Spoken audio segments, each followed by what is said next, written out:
Hey friends, welcome back to another Seed Talk with Lisa and Lane. Hey Lane. How's it going?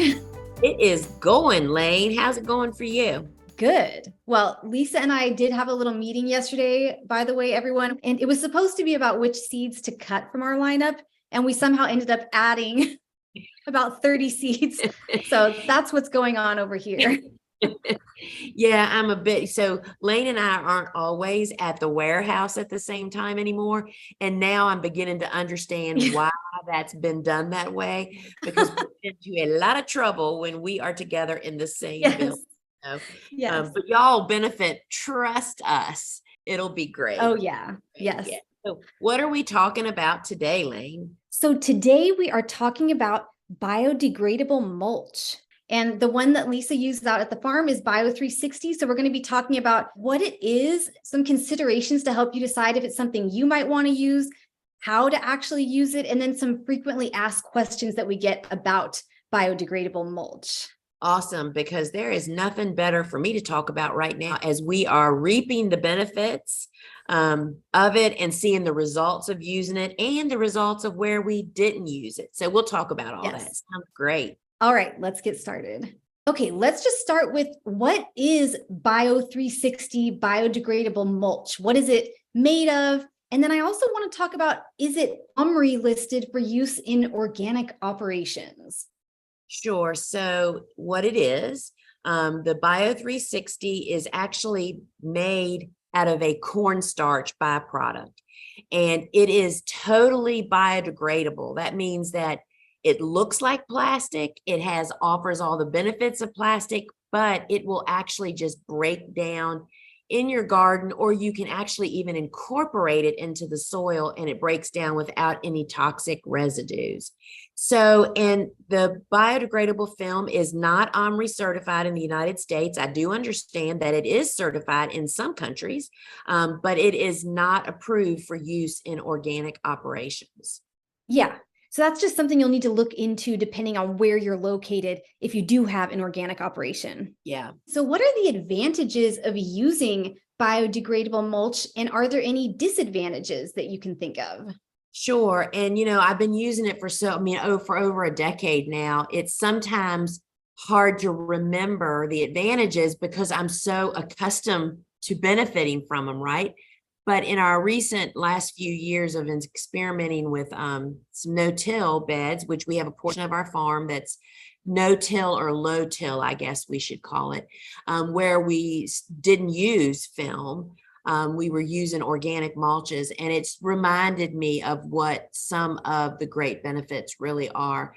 So the weed suppression from blocking light from getting to the soil surface by covering it with this film prevents, almost all of the annual weed seeds from ever being born if you do it in the proper steps. You prepare your soil and you cover it immediately so that the weed seeds that you've then brought to the surface just don't get any light, right?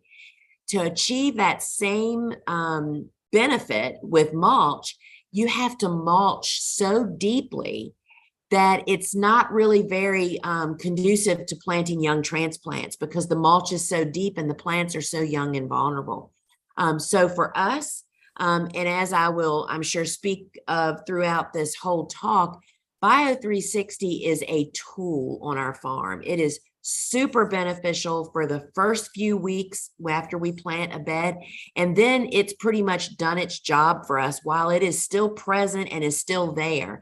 The really big benefit is the weed suppression that it offers the tops of your bed when you're planting young transplants that then have to grow up to shade the surface to help prevent weeds from sprouting. And it is just, I really, while I give soil blocking all the credit for helping me start to be a flower farmer, biodegradable film is what allowed me to ramp up my flower farm and grow so much more because of its weed prevention benefits. Yeah. So weed suppression is kind of the main advantage you see. It also does help regulate the soil temperature. We're going to talk about how there are different colors. You can get a white on black version, for example, and then pick which side to put up, depending on if you want to add some warmth to the soil or if you want to cool it. Yeah. It also helps to prevent soil from splashing up onto the foliage of your plants when it rains, or if you're watering overhead. Soil splashback is something that can encourage the spread of disease onto your plants. So having a mulch barrier there to help prevent that is a really good thing. Right. We're also going to talk about how you don't have to take a separate step of physically removing it at the end of the season, like you might if you were using something like plastic mulch. Yeah. And you don't have to burn holes in it like you might have to with something like landscape fabric if you were planting into it. Right. And just like with any mulch, Bio360 helps with water retention in the soil. Yes, that is for sure. We do put drip tape underneath of it. But the water, I mean, it just really helps a lot to retain the moisture. Yeah. And are there any disadvantages that you can think of? So one of the disadvantages that I see happen for a lot of folks is they purchase the black on black. The product's available in a couple of different ways. We use and offer the black on one side, white or gray on the other side. So you have the option to decide which side up when it's time to plant. The black on black, if you don't have that option, and if you have to use a black bed, it is so easy to toast your seedlings. The soil, the surface of the bed temperature is so much hotter when it's black, and you really can't water enough to actually prevent that from happening. So that's a disadvantage. Another disadvantage is just like with any mulch, no matter what you use, perennial weeds will pop through it. Like we fight nutgrass, nut sedge, Bermuda grass will go through it. So those things, it doesn't eliminate that, but the lion's share of our weed pressure is actually annual weed seeds that sprout, and that's what it prevents. Yeah. How does the cost compare to using a purely plastic mulch, for example? Sure. So it is a little bit more costly in the upfront, but the big savings is plastic has to be lifted. And if you're a farmer, and you may know this, and I actually had one, you have to actually have an implement to effectively lift plastic, because if you try to just pull it up, it oftentimes rips the edges off and it's underneath your soil. So it's like there to stay. So the real cost savings of the biodegradable film is that it doesn't have to be lifted. And then once you lift plastic, you have to dispose of it. And it is not recyclable because it's so dirty. So that is a really big problem. And that's what the organic certified program, from what I understand, requires. They have to use plastic. It has to be lifted after a certain amount of time. And that's not only an enormous cost, but it's an environmental issue. Yeah. Okay. Before we keep going with the Bio360, I just wanted to talk about some of the alternatives to biodegradable mulch for farmers and for gardeners. So how about landscape fabric? Sure. So landscape fabric, which is a woven, there's a couple of different types of landscape fabric. Woven is one of them, and there's a felt back, I think, is the other. We here in the South, we live in the lower half of the United States, which means we have really long growing seasons. And in a really long growing season, permanent type landscape fabric or that type of mulch film has a lot of time for perennial weeds to get through it, to jump on top of it. And we find that it's actually more laborious to keep it weed free than if you didn't use it. So we do not use landscape fabric to grow in. I have used it and still do currently use it as a perimeter barrier around some of my gardens, so that we have an edge to actually weed eat, to keep the running perennial grasses, which are so aggressive here in the South, from getting into my garden. So for you to picture it in your mind, we have like a 3-foot wide picture frame around parts of our garden that we can weed eat that edge to keep that Bermuda grass from coming out. But we have never grown in it, meaning planted into the landscape fabric. Yeah. How about any paper-based products like cardboard or newspaper? Have you ever used anything like that?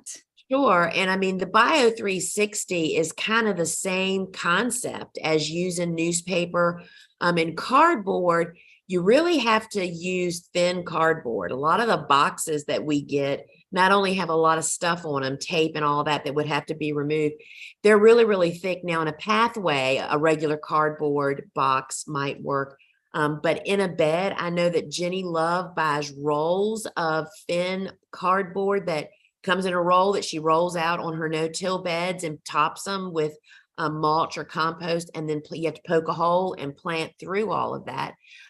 So yeah, that works really well. And back in the beginning, yeah, I used newspaper and I would top it with either compost or mulch, and that's really how I built the quality of our soil here for the first, however many years until I found Bio 360. And how about just using something like wood chips or straw or leaves or compost, those types of things? Yeah, I mean, so we used all of those things, all these organic mulches in the beginning. I would mulch my 100-foot beds by hand before we would plant, and then we would plant transplants through it. That just helps and makes it go much quicker. I use straw, shredded bark, all of those things. And it's just very laborious. It does build your soil, but once you ramp up your farming business anyway, for home gardeners, that's definitely a great option. But for farming, you quickly outgrow that. Yeah. And that's definitely what we do here in our garden because we have abundant leaves, a lot of pine needles. So we mulch with that. And remember, when you're making your beds, you can still incorporate compost before you lay the Bio 360. Yeah. So it's not like you're losing out on the benefits of that improving your soil. This can just be something you add on top to help with the weed suppression, moisture retention, the other things we've talked about. Yeah, that's a good point. And it also helps to control erosion. So like if you put down, let's just say if you just put compost on the surface of your bed, just an inch or so, you always want your roots of your plants to make contact with real soil. And so, because compost doesn't actually hold a whole lot of retention of moisture really well for a long period. So you could put down your inch or two of compost, then use your film, put mulch on top of it or not, and then plant through it. And it would help to keep your compost from washing away in big rainstorms. Yeah. Do you think Bio 360 is a good option for home gardeners, or do you think it's mostly just for farmers? No, I think it is absolutely an excellent option for home gardeners. First off, you can use it just like you do newspaper, but it's a little bit easier to manage because it's all in one piece. And so you can put it down, like let's just say you're making the 3x10 cutting garden bed, a 3x10 bed. You can put it down and use rocks or weights or whatever to hold it down on each end while you install it the way we recommend, which there is actually a video on the product page on our website that shows how to do that. I laid it by hand for years. And I mean, we were making 100-foot beds. Me and two other gals, Bobo and another lady, could make about 5 to 6 beds a week by hand versus 5 to 6 beds in less than 30 minutes with the tractor and an implement. I mean, that's a whole nother conversation, right?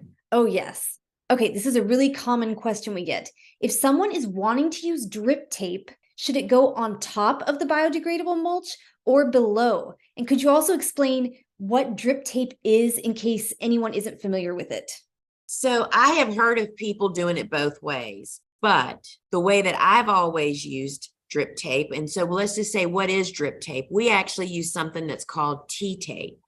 And that is just a more economical row garden application of irrigation. So think of a piece of tape. It's flat and long, but it's actually, it's a tube and it's got slits on it every so few inches, and it slowly oozes out water. It's to use with a low pressure system, meaning you don't have to have super duper pressure to actually make it work. And it drips water out slowly so it can be absorbed, and it puts the water where the roots need them in the soil, right? So we put it down underneath the film. That's where it's made and intended to do for a couple of reasons. We actually bury it. Our implement does that for us, puts it about an inch or two below the soil surface, that almost completely prevents rodents like rabbits and mice from chewing on the tape to get moisture because they're thirsty. They don't even really realize it's there, right? But putting it under the tape, under the film, is definitely the most effective and efficient. But in the event, and I know this is, I've read something recently where someone, they actually forgot to put it down, you know, and I so understand how that happens. It's happened to me before. And you can put it on top, but you have to know that the water would then have to run to a hole in the film to get down to where your plants are. So it's just not nearly as efficient, but doable. Okay, and you just touched on this. What if someone says, help, I forgot to lay my drip tape underneath? Can water easily permeate the Bio 360 material if I end up having to water overhead, or if I lay the drip tape on top of the film?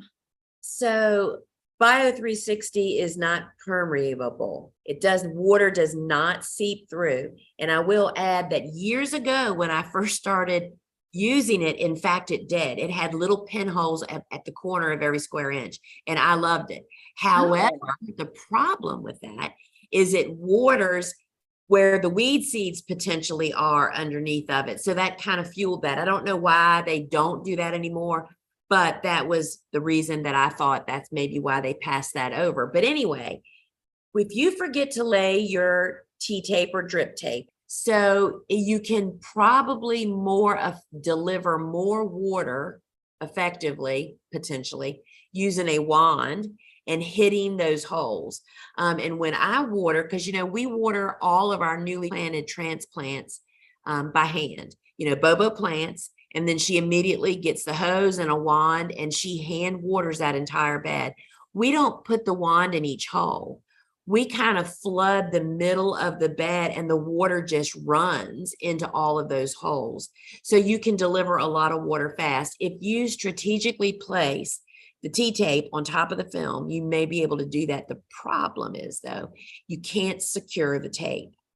And the tape will blow. It'll blow in 10 minutes after you put it down. And if you try to use the staples they give you, that's going to put holes in the Bio 360 and that's going to rip it. Wind's going to get under it and rip your film off. So that's a problem. So if someone forgets, what do you recommend that they do? I've in fact done it. I mean, so I just hand watered. But again, you know, I live in southeastern Virginia. We get so much rain here. Sometimes we'll hit a drought, but if we forget to put T-tape in and we hit a dry spell, yes, I will flood those bed tops by hand with a wand, or have somebody help me do that. Okay, now getting ready to actually install it, one of the first things you need to consider is which side do you put facing up? So if you have the type that has black on one side and a lighter color like gray or white on the other, which side should be put up? And does this vary depending on the time of year or the temperatures when you're planting? So you select which side of the Bio 360 to install facing up based on the temperature when you're going to be planting. So for instance, if it is late spring, early summer here in southeastern Virginia, it is not uncommon for our temperatures to start kind of just going right up into the low 90s in the afternoon, even though at nights it's still like 55 degrees. Well, it only takes a couple hours at 90 degrees with that black film to toast your new seedlings. So we choose which side to put up based on the afternoon temperatures for that time of, for that week till those babies get up. Once they get in and get established, it's not a problem anymore.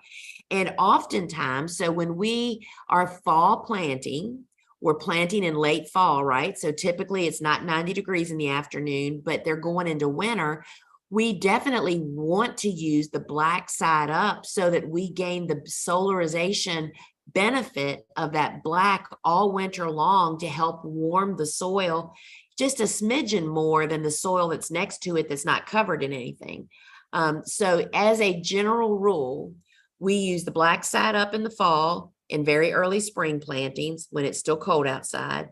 And then once, maybe depending on the year, The first warm season tender annual succession may still go in black if we aren't having hot afternoons. But then we have all white installed now that we're actually planting into because we're having hot afternoons. And we don't need the soil to be warm because it's just naturally getting warm and hot outside. So would you say the biggest risk is probably someone putting the black side up during a very warm time of year and ending up toasting their seedlings that are planted into it? Yes, that is exactly it. Okay, so now let's talk about how to actually lay it. So can you describe how someone would lay it if they were just doing it by hand, or if they have equipment like a tractor and a bed maker, how they might do it that way? Sure. So and I just got a question this past week about this. And so I think that I should make it clear. So the way that the film is intended to be used for an entire bed application, meaning not just laying it on top and topping it with mulch and planting through to use it kind of like you would newspaper, is that the soil is completely prepared and tilled. So it's a loose application. The soil is all loose. And then when we were doing it by hand, we would literally till our field flat, do all of our applications, put in our organic fertilizer, anything else that needed to be added that was recommended based on a soil test, get that all incorporated. And then we would literally shovels, and we would shovel to make our pathway. So if you can imagine you're standing at the head of your garden, and the garden's flat, you're going to take a shovel and you're going to shovel out about 2 to 3 shovels wide space, which is actually going to be your pathway. You're putting that up on what's going to be your intended bed. And the result of doing that makes a wonderful raised bed. And in this application, we would then smooth out, flatten the top of the bed before we put down the Bio 360. And then you have loose soil to actually, we use our hand hoe to actually, you're down on the ground, crawling backwards, and it sounds kind of tough, but it's not really once you figure it out, and scraping the soil to seal the edge of the Bio 360 film, because that's the key. If you can block wind from getting underneath the film and lifting it, that's what keeps it down. I was so surprised, I think, when I first started using it, how it doesn't take a ton of soil. It's the fact that there's just soil all the way around the edges. Think of ice in a cake. You want the entire edge to have a layer of 1 to 2 to 3 inches of soil, depending on what you've got. And it just makes it really, really simple. Yeah. So you'd have your soil totally prepared, nice and loose. And then wherever your pathways will be, you would just take a shovel and make these shallow trenches, Yes. just throwing the soil you're removing back onto your planting area. And that creates sort of a raised bed effect. Correct. So just make sure the top of the bed is smooth and flat. And remember to install your drip tape if you're using it before putting your film down. And then you can just use a hand hoe to grab some additional soil from the pathways to secure the edges of your film. Exactly. And by the way, you can use something like anchor bags or rocks to help hold down the ends of the film while you are securing the edges with that soil. Yes. And again, we do have a video of that on the product page, because I know that may be a little hard to visualize. Right. And how would you do it with equipment? Yeah, what a life changer. What a life changer. So as I said, Libby and Bobo and I would make these beds 100-foot long, 120-foot long, actually. And, I want to say that it sounds pretty labor intensive, but friends, where the payoff is the maintenance that it saves you from by doing this for the rest of the season. I mean, it is a total game changer. So when I got my tractor, which was about, I'd say 15 years ago now, maybe 10 years ago, and bought a bed layer. You can imagine you're on your tractor, the garden is still flat. It's already been totally prepared, as we mentioned before. And there's an implement on the back of the tractor that has not only the drip tape reels on it, but it has a roll of this film. And you literally just hit the gas and move forward, and It gathers the soil and creates a raised bed. It lays the irrigation and the film, and it covers the edges all in one pull. So it went from taking us, a morning of 3 women working pretty hard to make a 120-foot bed to making a 120-foot bed in 45 seconds. Wow. Talk about tears. I'm telling you, we still get, Bobo and I still just look at each other sometimes and say, holy cow, what a life changer. Our farm production quadrupled when we got that. It was just literally a matter of time in the day. And it didn't matter really how many people you had working for you. You just couldn't be that efficient. You just could not be that efficient. And that's what allowed us to really ramp our farm up. Do you think that piece of equipment is the most important piece that you've purchased over the years? Yeah. I mean, because of having a tractor that was able to bush hog and then till, because I got a pull behind tiller along with that implement. I already had an old tractor that could plow and bush hog. The combination of the two of them allowed us to what we call flip beds.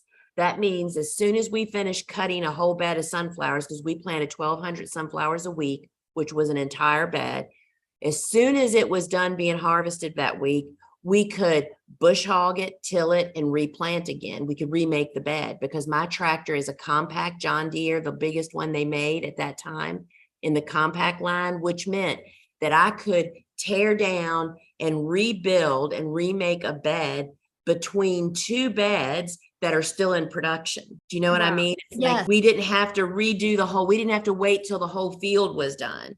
And that was such an incredible gift. It changed our life for real. Oh, I can imagine. Yeah. Can you talk about how someone might use this Bio360 in a no-till bed? Right. And so when we've used it in an application in our no-till beds, and we thought, okay, let's use the Bio360 like Jenny uses the cardboard, because we have it and we have other applications for Bio360. We're always trying to use what we have, right? So we did that and we put it on the surface and the sides of the no-till beds and then simply mulched the beds with 1 inch or 2 of shredded bark, which isn't quite as tough on seedlings as deeper mulch.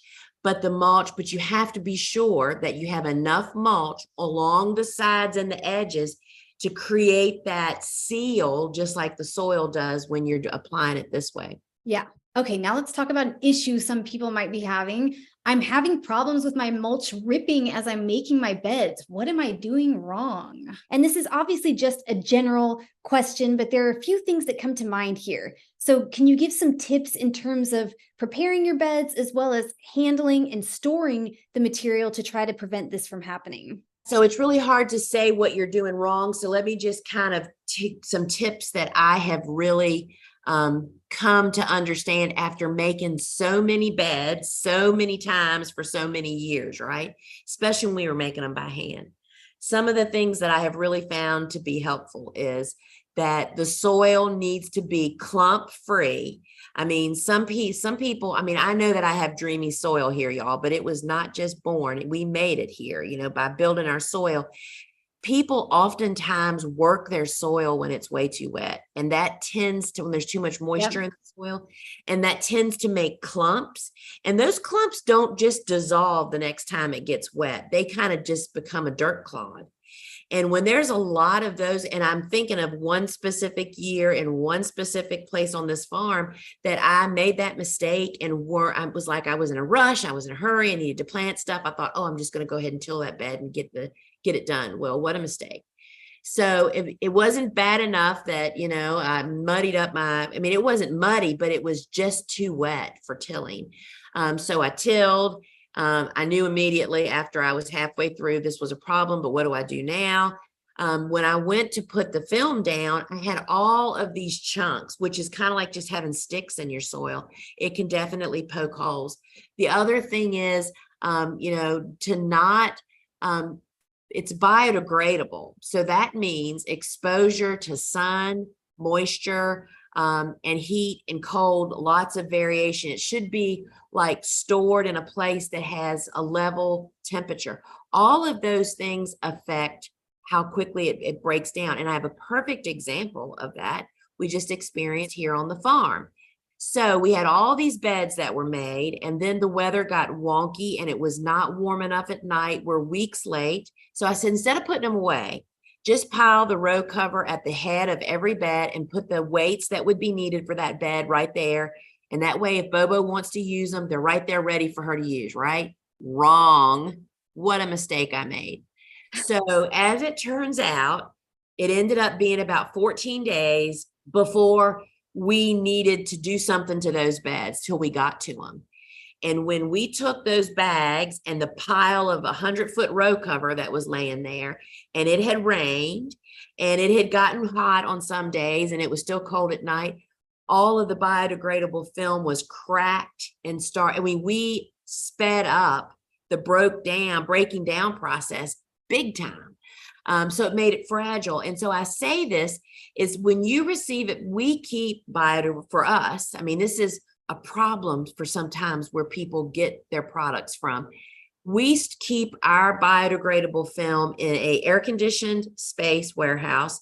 We go through it so fast that it gets turned really, really often. If you sit on the film too long, and if it perhaps sits in an environment where there's a big swing in temperature, or in moist conditions, that can definitely age it much, much quicker. But I have found that using it quickly, being sure that my bed top is flat and free from anything that can poke holes, and then don't be pulling on it. You know, it's not made for that kind of handling. We lay it out just like we're making a bed. We lay it out, smooth it. I weight it at the ends so that we can then get the sides sealed, and then we finish up the ends for whatever we need to do, if it's at the head or the foot. So it's just storing it properly and being a little bit more ginger, but it's pretty heavy duty. I mean, our tractor lays it and doesn't put holes in it, you know? Yeah. So that made me think of another question. When you were talking about it being piled up and there was row cover sitting on top and that accelerated the breakdown process, how far in advance can you actually lay it on a bed in its proper installation and leave it before planting into it? What a good question. So that's perhaps one of the benefits of Bio360 or any mulch film, that you can actually make beds when it's the right conditions and when it's convenient for you, and then let them sit there for a little while until you're ready to plant, right? So I have a great example of that. That we have some beds that were made that have not been planted. They'll be planted probably next week. So they've been made for 2 weeks. Well, they have nut sedge that has popped through them. So they're perfectly fine to sit out there and wait, but deer can walk over them, put holes in them. Perennial weeds can pop through them. And so I don't find that they break down any quicker, but the breakdown clock has started ticking when you applied it. But I mean, frankly, we get 6 to 9 months out of the film when it's planted. You know, sometimes when we tear down crops, the film still looks perfectly fine, you know? So. Yeah. All right. So is it easy to poke a hole through it to plant? And what do you recommend using to do this? People that haven't felt it, they're not sure, is this something that's hard to poke holes through? Is it easy? Sure. And I still remember my first experience back decades ago, when I bought landscape fabric and had no idea that you had to burn holes, which is a whole nother set of stuff you had to get, right? So the film is literally thin enough or inapplicable enough that you can stick your finger through it if you have to push it. But what Bobo typically uses to poke the holes, which you can see clearly if you're watching it on YouTube, is either she likes it's a dandelion weeder, which looks like a screwdriver basically, or she's using a screwdriver. A dibber also works great. And can you explain why making smaller holes is a good idea and how that will save you some work in the long run? Right. The key is you don't want to make the hole much bigger than the plant, because that lets in light to germinate weed seeds.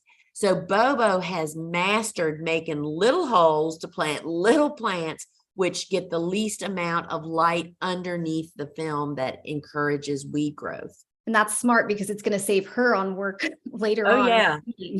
I often say that, the person that plants, when you're sowing direct seeding in the garden, the person that plants the seeds needs to be the same person that hoes, because you realize how important it is to have straight rows, because of, you don't know where to hoe and where not to hoe. Same thing with planting plants. That needs to be the person that is responsible for the whole weeding. All right. And how long does this material last? Can you plant into the same bed multiple times? We already talked about the material becoming more fragile over time, but how long does it last? Sure. So typically for us in our application, we just grow it for one crop. I mean, you make the bed, you plant, you harvest, and then you tear the bed down, and you make a new bed, applying new film.